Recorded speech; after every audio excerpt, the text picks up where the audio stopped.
একটু আগে ভূমিকম্প হয়েছে বলে পুরো ফেসবুক জুড়ে ভূমিকম্প 10টা 10-এ ভূমিকম্প 10টা 10 এম মানে পুরো টাইম লিখে ভাই ভূমিকম্প দেখাচ্ছে। আর বলতে পারে লোকজন ওটা ভূমিকম্প হয়েছে, ওপর দিয়ে শোনা পড়েনি, মানে একটু জোরে হলে মরে পড়ে থাকবে সবাই। মানে এত কিসের ফুর্তি ভাই এদের, ভূমিকম্প নিয়ে মাতামাতি। এতদিন কাঞ্চনের বিয়ে নিয়ে মাতামাতি করেছে মানলাম, ভূমিকম্প নিয়ে এত মাতামাতি।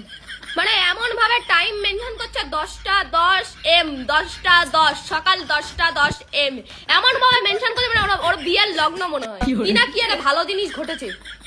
মানে আগে মানে এরা কোনোদিনও আগে ভূমিকম্প বা আর্থকুয়েক ব্যাপারে শোনেনি, এরা আগে মানে শুনতে বুঝতে পারে না, প্রথমবার দেখেছে, প্রথমবার মানে মজার একটা জিনিস দেখেছি ওই জন্য লোককে জানাতে হবে প্রথমবার শোনা পেয়েছি।